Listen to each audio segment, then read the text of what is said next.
Jackson Radio Show. Relief setting in parts of this country this morning. The breaking news, the suspected serial bomber in Texas is now dead after that showdown with a SWAT team overnight. Here's what we know at this hour. The suspect is a 24-year-old white male. He did kill himself, blowing himself up. They believe he's linked to 6 explosive devices that killed 2 people. Let's get right to our senior national correspondent, Matt Gutman. He's on the scene in Austin with the very latest for us. Matt, good morning. Good morning, David. Still an ongoing and active scene. You can see behind me how many police cruisers are there. There's also an ATF vehicle and a command center from the Austin police. Now, forensics teams are still combing through that bomb site.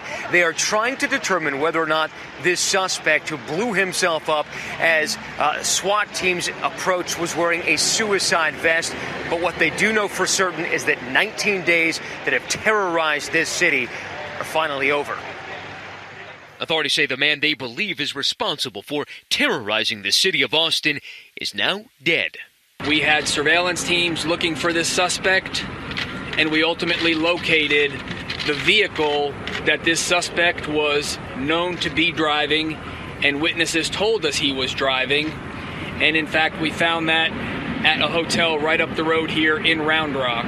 As members of the Austin Police Department SWAT team approached the vehicle, the suspect detonated a bomb inside the vehicle, knocking one of our SWAT officers back, and one of our SWAT officers fired at the suspect as well. Well, there you have it. They got the guy. Dun, dun, dun, dun. Got him, a couple days ago, a day ago?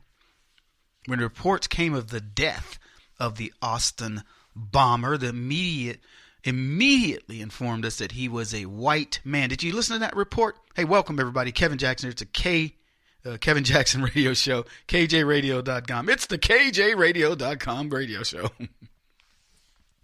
Austin bomber. Collective sigh of relief that Mark Condit was not a Muslim. In the original reports, you didn't hear anything reported about him there. Just he's a white male, 24 years old. If he were Muhammad Hakam, you can bet they would have concealed his identity from you. But there was this other sigh of relief. I guarantee you that on the left that was going, just praying for what he would be. You know, going, man, I hope this isn't a Muslim, or I hope this isn't some crazy black guy. They were hoping this was a white dude. I'm telling you.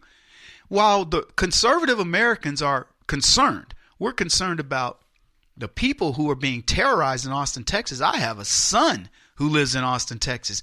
I have much family who lives in Austin, Texas. My cousin, Nita. My cousin, Eric. My cousin, Joe. I already mentioned my son. My brother isn't very far away from Austin, and he travels there all the time. And I have many friends in Austin that I've dealt with, guys that worked at Dell Computer for years, friends of mine.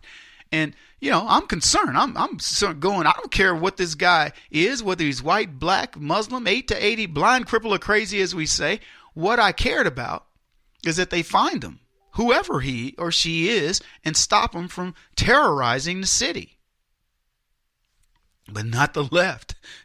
The left, they're like, well, he's bombing people, but what? Who cares about that? Let's just hope he's not Muslim. Let's hope he's not from Islam, the religion of peace and bombs and blowing people to pieces. Please don't do that. What if it were an irony that we would have learned that Mark Condit converted to Islam? Wouldn't that be an irony? That after all this, he's a white male. White male. Oh, by the way, he had changed his name to Rashif Kakam or whatever, and now he's converted to Islam, and he had put a post on Facebook that he was going to kill all the white people or something. Or kill black people, because it killed a couple of black folks. But what if he had converted? Yeah, but here's what's interesting. When the identity of the Austin bomber was discovered, TMZ, you know who TMZ is, right? You guys, I mean, I know you guys know who TMZ is because you watch it all the time.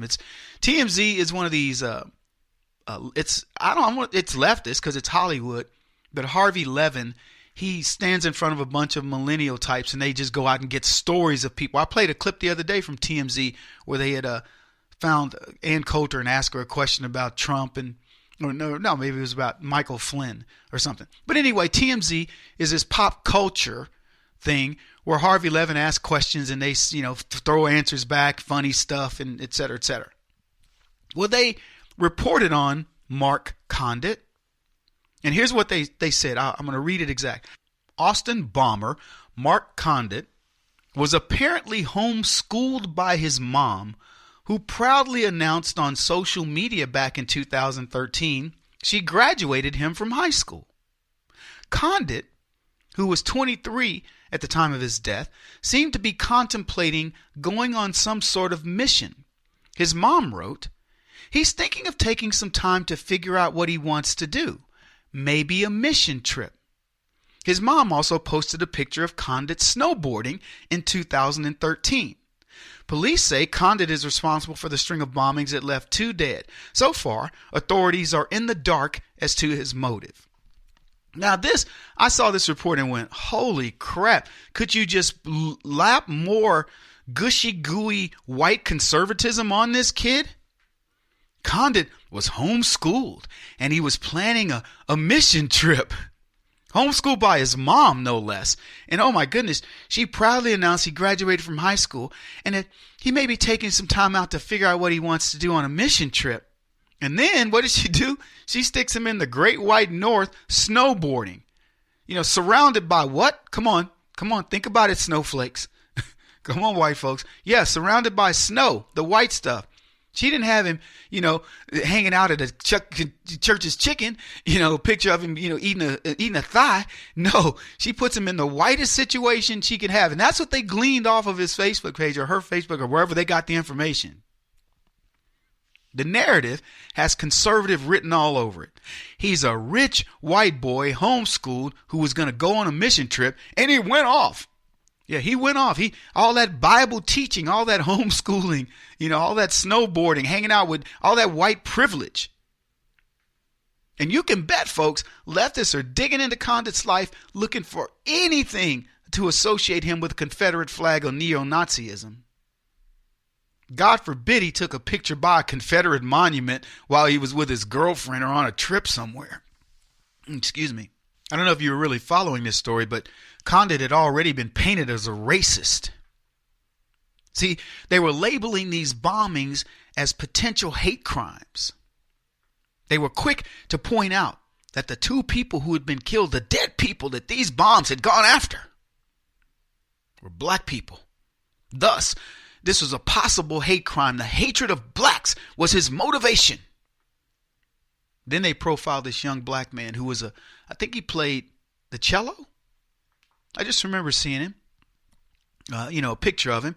And all the lamestream media was talking about, even Fox was too, but just saying they were profiling the people who died, and rightfully so. But not the way that CNN and those guys, they profile them because they want you to understand, this guy killed a promising young black man. He was on his way to college. He was going to college. Look, I feel sorry. I don't care what the kid was going to do. He didn't deserve to be bombed. But they got to make it, oh yeah. The bombings couldn't just be a tragedy whereby the citizens of Austin of all colors, the citizens of all colors were in danger. No, not for the press. They had to colorize the crime, and the prime. They had scant evidence of Condit's life. But they dropped this morsel of homeschooled, planning a mission trip, and then they show you with that picture of him with his snowboard. Oh yeah, Condit was really white. Because homeschooled children who are Christians and potentially going to go on a mission trip, yeah, they fit the demographic of suicide bombers. Oh yeah, especially when they snowboard, man. And they talk like this, like they're Valley boys. Hey man, gonna find some good ice. Gonna go down the mountain, dude. Yeah, dude. The left knows who commits these crimes. These crimes are committed by disgruntled Democrats. Period. Disgruntled Democrats are the most dangerous people on the planet. They're more dangerous than ISIS. And I'm going to make a prediction. That's why are you looking at me crazy?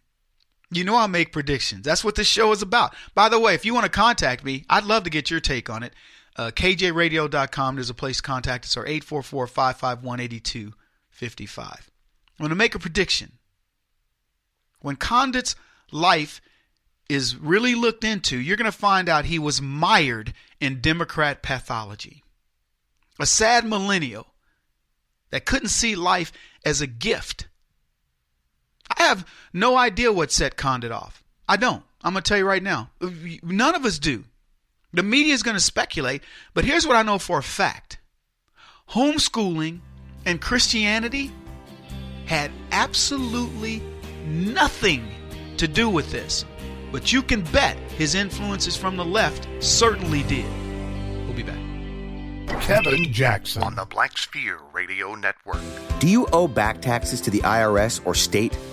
The secret to avoiding the IRS nightmare is to seek professional representation. My friends at Security Tax Associates provide the most cost-effective and ethical representation in the industry while helping to avoid seizures, levies, and wage garnishments. Security Tax Associates is here to ensure that the appropriate steps are taken to permanently eliminate any possibility of future tax burdens once and for all. For a free, no-obligation consultation, contact Security Tax Associates, 844-779-4177. That's 844-779-4177. 844-779-4177. Or visit them at securitytaxassociates.com.